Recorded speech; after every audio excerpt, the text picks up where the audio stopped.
Thank you for joining the March 31st, 2020 VOLTHA call. Our main topic for today is on discussion and planning on how to deal with cherry picking and point releases now that we've released 2.3. So just a reminder to everyone that our meetings are public and recorded. We post them to YouTube after the meeting concludes, so please be mindful of that during the discussions and if we have any presentations today. So again, our first topic is cherry picking and point releases going forward, and then if we have time after that discussion, then we'll take a look at the recent JIRAs, and so that would be starting with 2767 on. And let me see, David, are you on the audio bridge? David is on the audio bridge. You are. All right. Would you like to kick off the discussion about cherry picking and point releases? Sure. So once again, now that we have a release branch, that means that there's a potential for us to require us to cherry pick commits from one branch to another, and thought this might be a good time to bring up the discussion of a process around that, i.e. do we want to make changes to master first and then cherry pick them to the branch, support the other way. Both sides have some discussion about that. Also understand what is a cherry pickable patch, i.e. when do we cherry pick? We don't want to cherry pick everything, we know that. So what is the criteria for those things that will be cherry picked particularly into the release branch? So one of the criteria that we talked about, a couple of criteria we talked about yesterday on Slack was, well, it has to be a bug. So there are no new features that go into the 2.3 branch. Then the question is about the criticality of that bug or severity of that bug versus the risk of the change. For instance, if it's a bug, it's an annoyance that a user might run into once every 5 weeks. It doesn't crash the program, no data loss. That might not be a bug we cherry pick into the release branch. However, if it is a bug that user runs into every 2 weeks and we lose data, that might be a bug we do want to fix and cherry pick in the branch.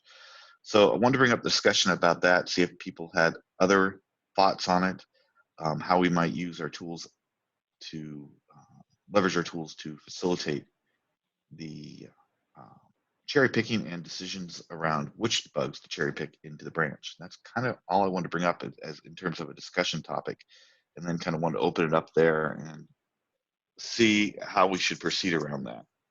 Thoughts, comments? Julie, in the chat, I added a link to the VOLTHA 2.3 release process doc, which I'm not sure actually got discussed in a meeting. Okay. It describes how to create a release in the 2.3 branch, and also I think it would be good to capture what we have in this discussion into that document as well. That's fair. Would it be okay for you to open that? If you can find it, I put it in the chat a little while ago. And it opened in the wrong window for me. Hold on. Let me try and get it in the right browser. So I'm thinking at a minimal, we want to, for any JIRA that we feel deserves to be in 2.3, we're going to have to label it somehow. The question then becomes, is there a vetting process around that? Or do we just wait till someone puts a review against the 2.3 branch and use that as a vetting process?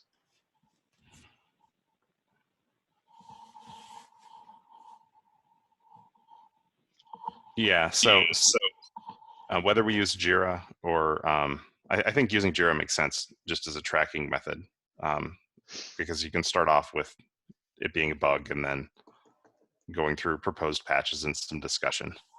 Right.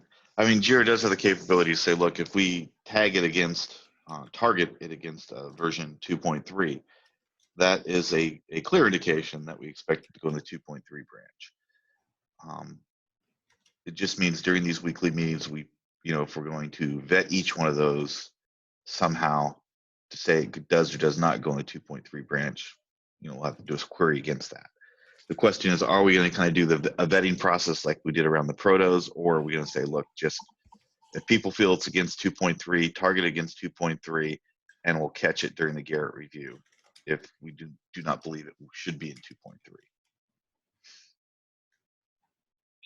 I think Sarah brought up a point yesterday that I think helps refine the list is if it's a bug against the established set of Jenkins robot regression tests, that automatically makes it a candidate for 2.3, right? It makes the decision process easier because the existing testing is already failing because of it. The real question then to me is for issues that aren't covered during the regressions, what's the risk versus the amount of gain we get in trying to fix something, taking into account the size of the change, right? Some changes might require a fix that are more refactor-like, and the inherent risk of a large change in and of itself may outweigh the bug we're dealing with. So again, it's a case-by-case basis. Some of this may just be, you know, a hard and fast rule with the regression test might be easier, but when it's not covered in a test, I would prefer at least we be more judicious about what gets pulled into the 2.3 branch. That's fair. I guess the point is, as the code is now, there's no regression's likely not to find any new bugs, right? I mean, regression's been running a while, right? So I agree with the first test and what Saurav said, but then again, unless people put code in, the regression's, you know, if it worked 100 times, it's more than likely going to work 101st time. Sure, but that in and of itself is the definition of stability, right? So, yeah. I'm just saying that test won't trigger. I'm saying that test is likely not going to trigger bugs in 2.3. So I think the second case you brought up is going to be the more common occurrence, where someone finds a bug, whether that's in, and to be honest, that's going to be someone actually using 2.3 in the field or in trial, and they're going to report that. And then I agree with you that the size complexity of the change versus the severity, if you will, severity frequency of the change, that's kind of the equation. But do we expect to bring that up, like in, you know, each before we fix one or backport one? Do we expect that to be brought up in one of these meetings, do you think, or is there another vetting process? I don't know. I guess we tend to want to kind of compare what we did with a few months ago with a lot of the cherry picking, and at that time there were a lot more bugs, and it was to the point where everything we did in master is what we did in the one branch, which at that point there was no point in having the branch because they were the same most of the time anyway. I would think now we're in a better position than we were then, and the bugs that might reach at least the initial threshold of do we need to look at this in 2.3 should be rarer and might be worth a bit more of a discussion, right? We shouldn't have 10s or 20s of these a week. It should be like, you know, a handful. And I think that might be manageable. I would advise discussing in this meeting. Again, as it was properly said, it's not going to be 30 bugs. If it is, it's a whole another set of problems. But I don't expect it to be, and I expect it to be a fairly seldom occurrence that we need to cherry pick something back, especially after this week where we make sure the tests are settled, that everything is properly running, and there are no major issues. After the RC gets passed to an official release, I would expect no more than one per week. And if it's one per week, we discuss it at this meeting and we agree on making the fix. Because let's not forget that it's not only making the fix, but you would then have to release, again, the container for that and make sure the tests run with that container. So it's a lot more involved. So I would suggest to discuss it here. And that's fine. That also means that if there's a bug fix, there's at least a week wait before, or if there's a bug found, there's at least a week wait before it is addressed, or right? I mean, I guess if it reaches some level of visibility, like in a Slack conversation where, again, a process crashes or it becomes unusable for provisioning, right? If the severity reaches that level, at that point, an ad hoc meeting, if you will, via Slack or otherwise, might be justified. Okay. And that was one question. I mean, I don't mind bringing them up here every week. The question is, do we expect to have ad hoc? Is there a process like we did around the protos for the ad hoc, or do you schedule in all VOLTHA meeting for the one ad hoc bug? Right? Is there a minimum quorum? Right? Do we get if Saraz signs off, is it a go type of thing? Maybe I think having some minimum quorum would be good. Again, keeping with this is a bug that is not covered in an existing regression, which in and of itself should limit the scope. Yeah. Yeah. Okay. I think cherry picking will get a little more complex too as we go forward here, because I do think we're going to see some code diverges in certain places too. So some of these might actually be a more reapply the mental change versus reapply the code change going forward. Right. Which I think lends more towards being very judicious about backporting. Yep. It has to be severe enough to justify that mental exercise. All right. So is there going to be the same? I guess the question is, someone's going to bring a bug up. There's going to be two sides. How's it decided?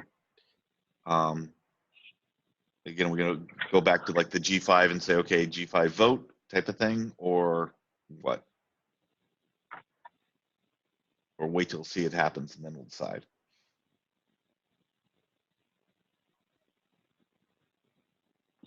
I mean, maybe we take into account the affected audience. Okay. I guess with this release, it's smaller in size. Yeah. But this might be a good trial run for our bigger LTS release. And again, it's the same sort of question we have to ask then as well, is depending on the audience, there may be some say in timing and the urgency of the fix. Yep. Okay. In terms of direction, 2.3 first, then master, then 2.3. Do we care?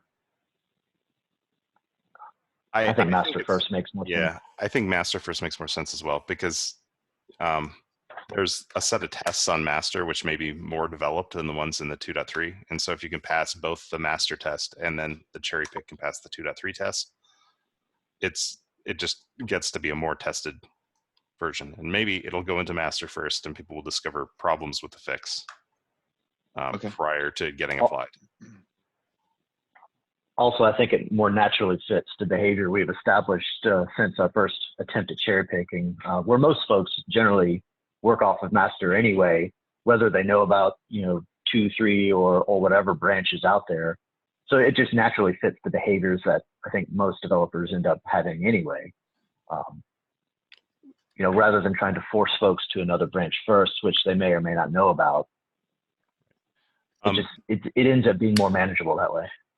Julie, can you scroll down to the creating releases on the 2.3.x branch? So I tried to walk through and go through all the steps that would be needed for a change to both the Helm charts and the component containers within. Feel free to edit this or make suggestions on this, which I think describes the behavior, which is what we discussed. Go to the 2.3 branch first, and then, or go to the master branch first, and then cherry pick to 2.3. Okay. All right. Anything else we need to cover on this, or do you think that's a good basis?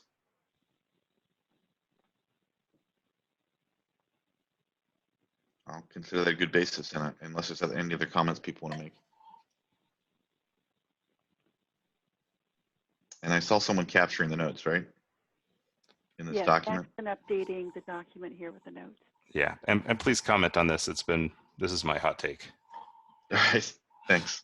All right, thanks, Julie. That's it, unless there's other questions. Okay.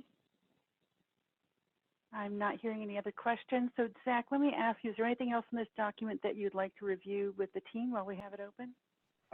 Yeah, if you want to scroll to the top, basically this was just the steps we took to make the release. And so what changed and what actually is going to go into the release. So the actual release is a branch of the VOLTHA Helm charts repo, and it's named 2.3. There's actually a 2.3.0 chart within the VOLTHA help charts repo, and that's done on the VOLTHA charts and the adapter charts. So that's technically the release. That includes all of the other components. There's also a branch on the VOLTHA system test repo. And if you follow the VOLTHA 2.3 branch, you'll get the newest version of the 2.3 code. That won't necessarily be a release on that branch. It won't be like a 2.3.1 yet, until we've we decide to tag that. And then I went through and all the components and all the different tools that were included. And then the next step was the things we just discussed about how we create releases and what changes can be brought in. And then the last is the component versions of each individual component in the 2.3.0 release. And then this is probably going to get turned into documentation on the docs site. That's what I've been working on for the last day or so when I'm not busy fixing stuff. So please give some attention to this document. If you could link it in the notes, Julie, that would be great. All right. And then this will eventually get turned into documentation on the docs site. And other people's input would be very useful. I think this has only really had a lot of input from people at ONF. So I'd like to get some community input on it, or at least another set of eyes. That's all I have. Okay, thanks, Zach. Any questions from the group or additional comments? Just one comment that I want to add. It's obviously we're focusing on making 2.3 very solid. The long-term goal is 2.4, and that is on master. So we should have something not really similar, but we need to be very strict of also what goes into master, because this is the one that will be released.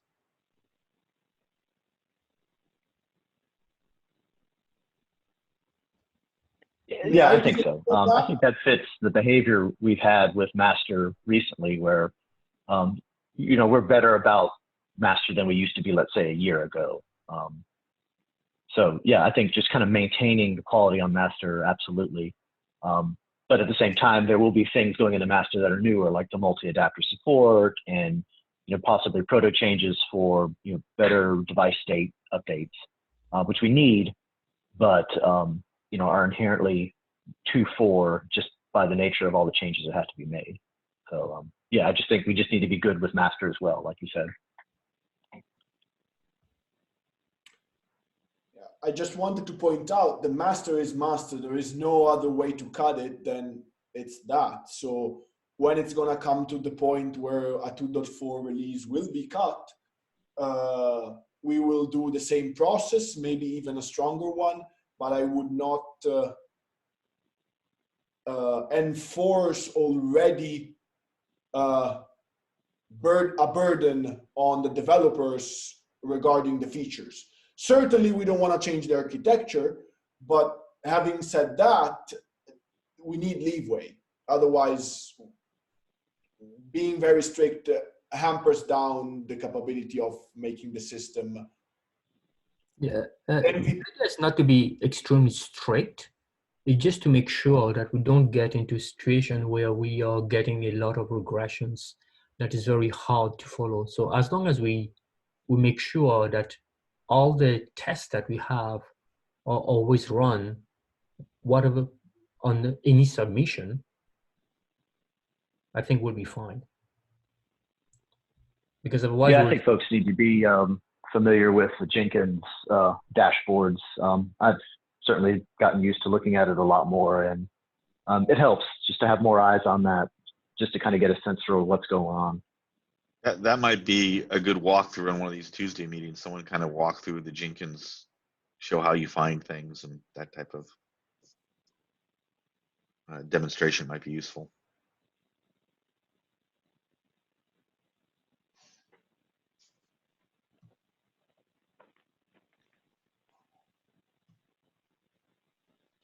Any other comments?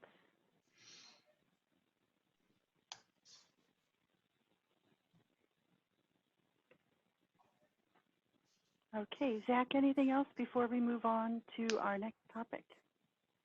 Nope. Thank you, Julie. Okay, sure, no problem. And let me go back, paste in this so I capture it later. Okay, the next topic we have is to go over the recent JIRAs that have been opened up. We didn't do them last week as we were doing the bug scrub, but or the issue scrub, but we'll take a quick look starting at 2767 and on. Before I do that, though, I just wanted to make sure that everyone has seen the invitation to the online community meeting. So we have a number of people registered for the event. If there are people who still have not registered, but you are planning to attend, please make sure that you take a look at the email and register by this Friday. And so those are for people who are planning to attend. Just wanted to make sure. Yes. Julie, just a mention on that. Please be aware that this is going to be a very technical meeting. So if you forward it to anybody, I know the people on this call will most likely be the ones that are going to speak and are going to be technical. But if you forward it to anybody, if anybody from your company asks you to participate in this, be sure that this is a technical meeting. Be clear with them. This is not going to be an introductory meeting. We're going to talk very specific stuff about the project that we want to get done. And it's going to be very, very, very into the weeds of what we do. So don't expect any introductory. And this is also a shout out to everybody who's going to be listening on YouTube. If you are registered to the meeting, please expect it to be technical. All right, thank you. Any questions from the group? All right, then I think we can go on to the recent JIRAs, and then we'll start at 2767, and this one is already done, and I need to change my screen size a little bit so I can see this better. Okay, so this is modify makefile to support local libgo, make Docker build to make build for OF agent go, and this one is done. And then any questions before we move on? Okay, then next we've got 2768, strategies to speed up tests. And this one is in progress at the moment, and we have a number of concepts down here in the description for the JIRA. Any comments?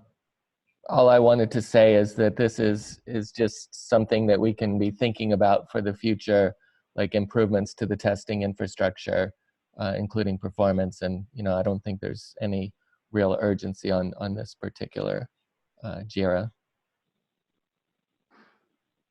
Thank you.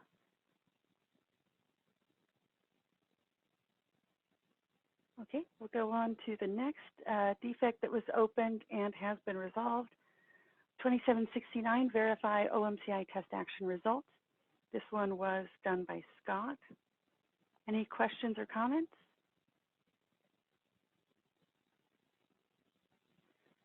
Then 2770, IGMP v2 should stay v2 and not get converted to v3 for telecom use cases. And this one is targeted for 2.4. Next, we've got 2771, review use of sleep in tests. And we do have one Garrett patch out there, it looks like, at this point. Thanks, Andy. I knew you would like that, David. Any other comments before we move on? Okay, we have a couple cleanup tasks that were done. 2772, clean up the VoltKettle code base related to gRPC logging. And that one was completed, and I believe we have one other task, clean up VoltKettle command options configuration file for unsupported log level command options. And this one is in progress. Questions on the cleanup tasks? Then we've got 2774, allow not filtering the p-bit values for the Turk Telecom workflow. This one is in progress. Any comments or questions on this? Okay, next we've got 2775. This one is NNI port validation error during multicast flow creation. This one has been fixed and is resolved in 2.3.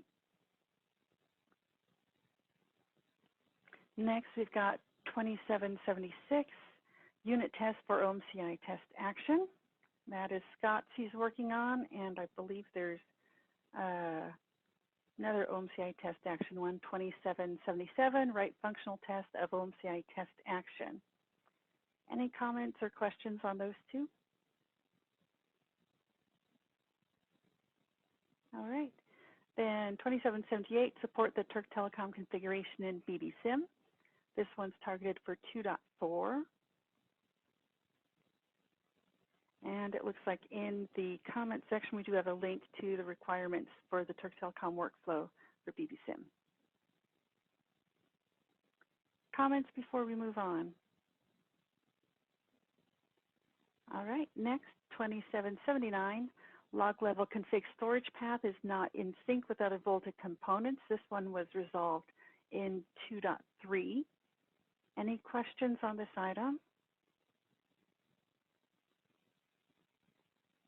All right, next we've got a couple rename tasks. 2780, rename Docker image for OF Agent Go to VOLTHA OF Agent Go. And that one is done. And then next, 2781, rename Docker image for Pi OF Agent to VOLTHA OF Agent Pi. And that one is done with 2.3 as well. Yeah, I did both of those. Just if you run into issues, make sure that you have updated Helm charts where those are updated as well. Thanks, Zach. Any questions from the group? All right. Next one is 2782. Update go.mod of VOLTHA Go, OpenOLT adapter, OF Agent Go, and VoltKettle to be compatible with latest version of VOLTHA lib Go. And this one is done as well in 2.3. All right, going on to the next, we have another one that was resolved in 2.3, cleanup not working on periodic jobs.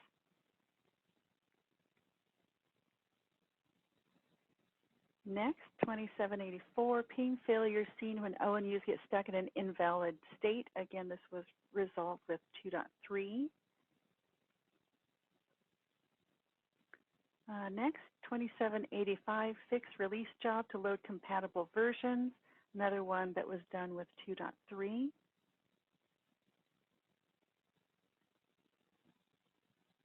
Okay. Next, we've got 2786, fixes an OpenOLT adapter to handle flow removes before flow adds. And this was done in 2.3 as well. And 2787 similarly fixes an OpenONU adapter to handle flow removes before flow adds for a subscriber. Again, done in 2.3. Any questions on those before we move on? Okay, next 2788, add new unit test for OpenOLT adapter. And this one is in progress currently. Any comments or questions?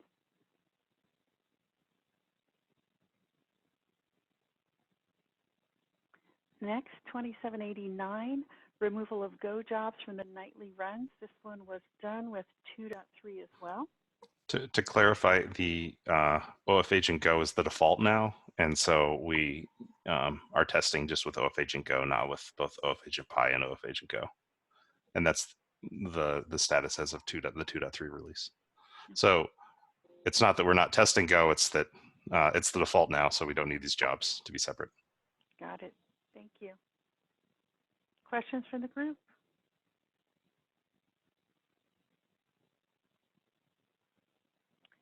And next, we've got another defect, and this was done, resolved in 2.3, deleting OLT device leaves ONU in deleted state. Any comments on this item? All right, next 2791, enable VOLTHA error scenarios.robot to run with BBSim. This one was done in 2.3 as well.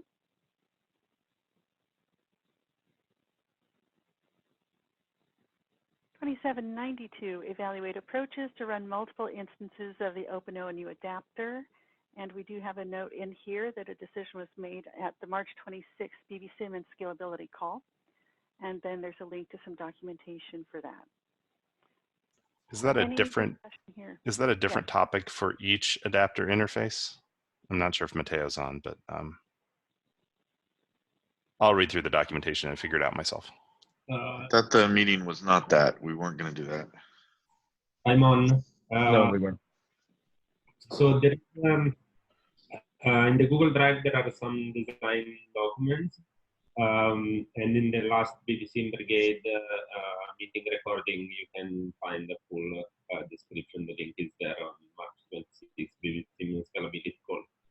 But to make it short, the idea is to use different topics and associate one adapter to one topic so that the devices don't overlap. Okay, that makes sense.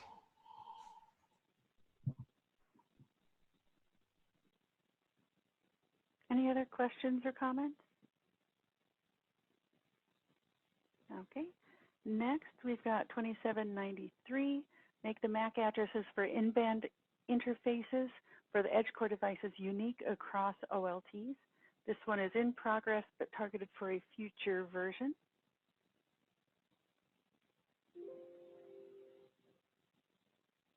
Okay. Then next, moving on to 2794, adding inner Vlan ID field to multicast config. And this one is done. And then we have another subtask, 2795, double-tagged multicast flow support by OLT pipeline. Again, this one is done. And 2796, cord multicast should support the configuration of inner VLAN ID for multicast flows. Any questions on that group? And this one is still in progress, this last one. Okay, next 2797, add OF agent Go sanity test, and this one was completed in 2.3 as well.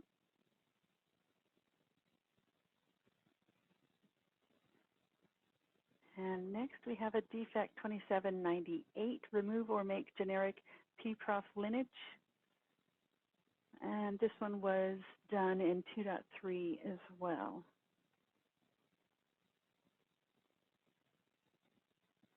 Okay, going on to the next page.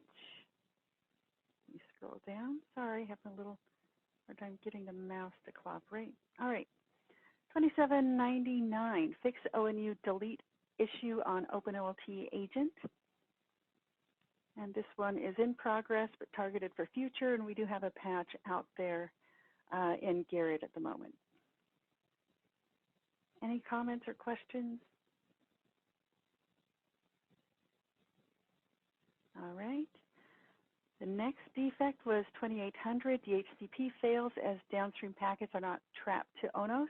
This one was fixed with 2.3.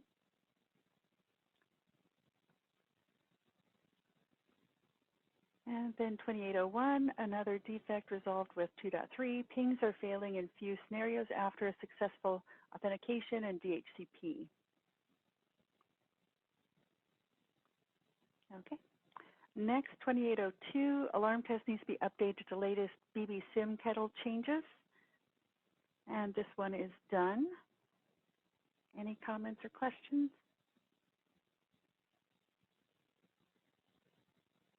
And we have a couple next on reboot scenarios. We've got soft reboot Edge Core OLT when OLT is in disabled state. That one's in progress.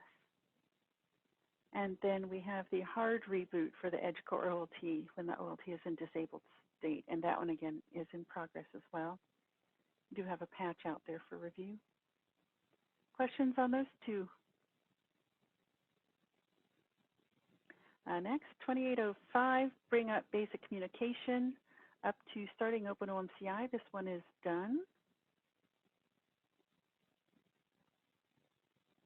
And that's on the OpenONU refactor into Golang. So Yes. there's work being done there.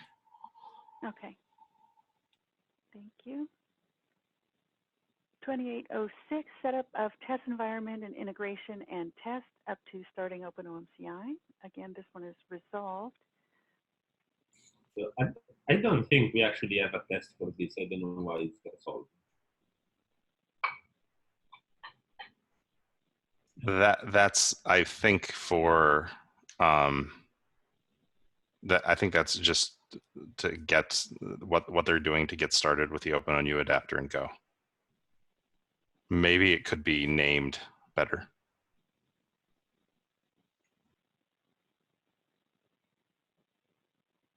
Do we want to send any comments back for renaming or add clarification? I think it makes a lot more sense in context of the epic, but yeah. We can jump over there for 1 second, and you can see the related tasks. And so this is for bringing feature parity to an ONU adapter in Go. And you see the remaining in progress and one to-do item at this point.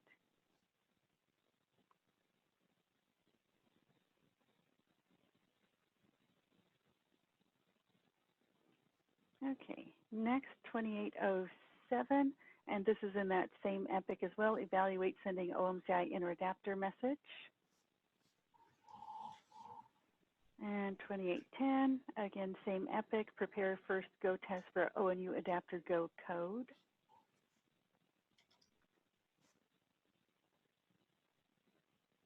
And same epic. 2811, incorporate preliminary ONU adapter Go code into open cord repo. That is in progress. There is a patch that we are reviewing in Gabit. It's a pretty big patch, so it will take a little bit of back and forth. Yeah, I heard part of that, but it broke up a little bit. I'm not sure if it's just my audio. Oh, I was just saying that there is that patch in Garrett that is Yes. going under review. It will just take a little while because being the first push, it's a fairly big patch. Okay, thank you. And next, 2812, implementing MibSync FSM enabler. Use Go routines and channels for communication.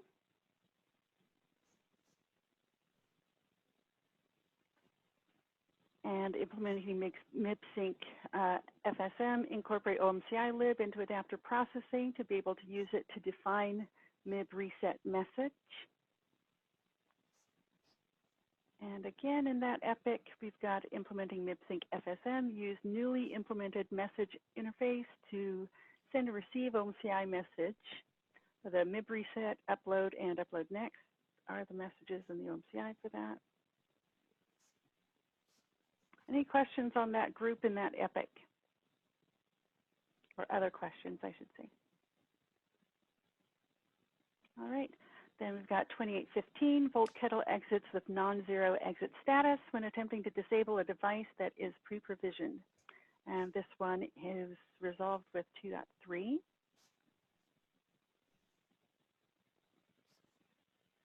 And then we have some reboot related issues coming up. Reboot scenarios when OLT is in deleted state. This is 2816 for a future release, and it's got a couple subtasks in it. We've got 2817. This is for the OLT hard reboot test for the Deutsche Telekom workflow. And then we've got the OLT soft reboot test for the same workflow. And we've got the ONT hard reboot test is 2819, and 2820 is the ONT soft reboot test for DT workflow. Any questions on that group? Okay, we've got 2821, verify meters configured in ONOS. This is for future. Got 2822, add more restart tests to nightly jobs and fix setup and tear down issues. This was resolved in 2.3.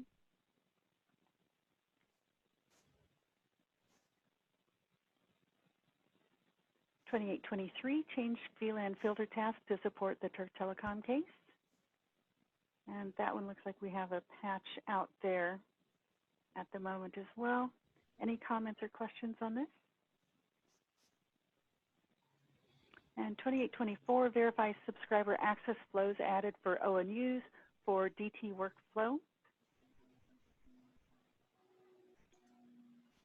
And we have a couple related patches that are closed at this point.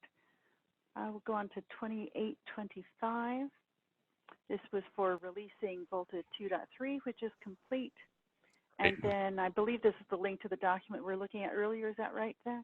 Correct. And this is just all the release machinations through 2829, so you can skip past those. Yep. And you can see those as the subtasks here, so we'll jump over those. Go to 2830.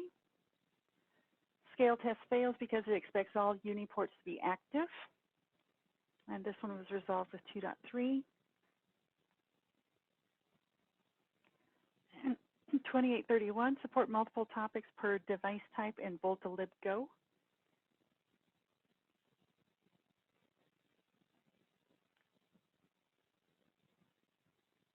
And targeted for 2.4. Then 2832, support multiple topics per device type in PyVolta. Again for 2.4. Any questions on these? And 2833, register adapter method needs to report the number of adapter instances. That's in 2.4 for the target for both Python and Go libraries. You've got 2834, Helm chart support to deploy multiple instances of the adapters and targeted for 2.4. Any questions on this? That is related to the support for multiple topics. Yes. Okay, that we discussed.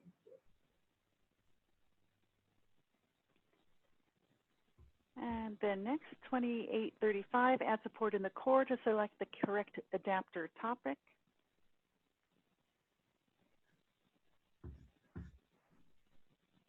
And this is adding support in the OpenOLT adapter for the same thing. And let me close up that window. Sorry about that.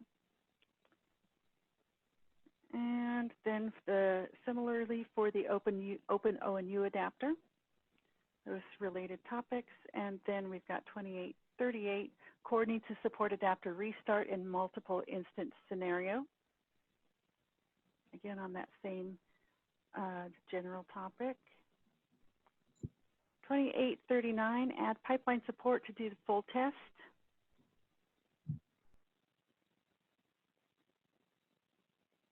And then we have a couple of defects that were opened. Device ID and logical device ID should be UUIDs. So this one was resolved as a won't fix, and that's closed out with 2.3. Actually, it was fixed. I don't know. I resolved it wrong. Okay. It was resolved as fixed. Do you want me to go change that now? Yeah, that's fine. Thanks. So did we decide? We decided in favor of getting that merged into 2.3. Yeah, it's in everything now. Okay, great. All right, so that one is now changed to fixed with 2.3, and actually we see a couple of the merges there as well. Okay, 2841, ensure end-to-end byte array binary encoding of OMCI messages, targeted for 2.4. Any questions on this? And then next, 2842, update release jobs that run on hardware pod to move to VOLTHA 2.3 branch. And then we've got a fix issues in tests is 2843. This is for authentication issues that are seen due to the startup. Questions or comments?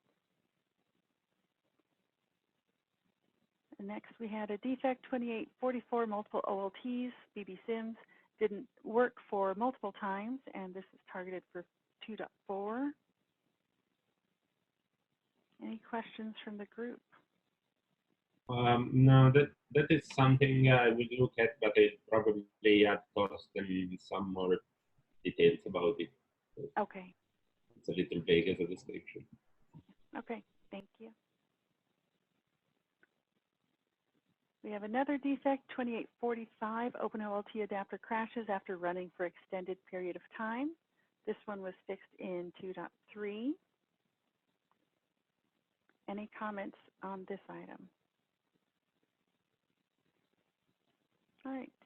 Then 2846, create release jobs on Berlin and Infosys Pod. This one is done at 2.3.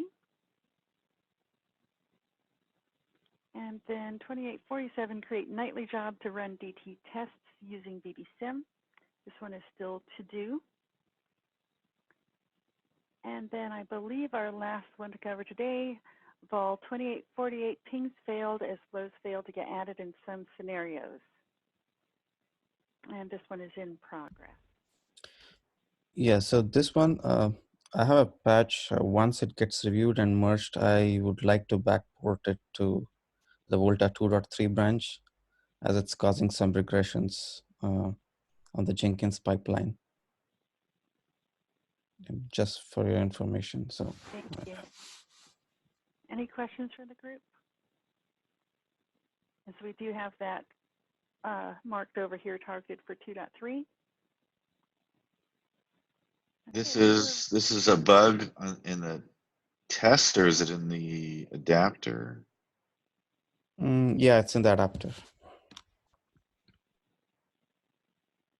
Okay, so this components need to be extended to the adapter here. Okay. Oh yeah, I didn't see the component. Yeah, that's what threw me for a minute. Yes.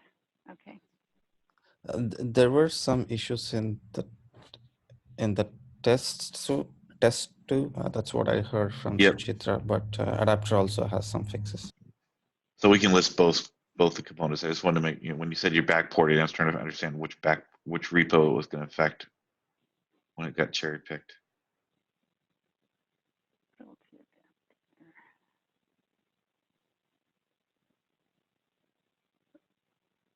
I think they're both in there. I think it's just hidden on my screen right now.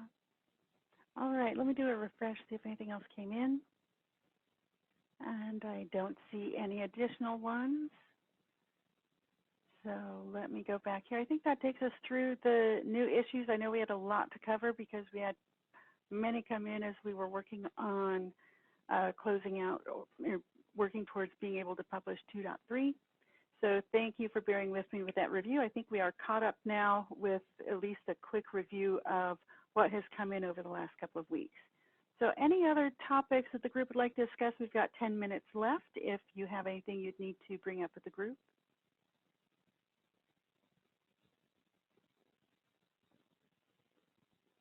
Okay, I am not hearing anything, so I think we'll go ahead and give everyone a few minutes back. Let me go ahead and stop the recording.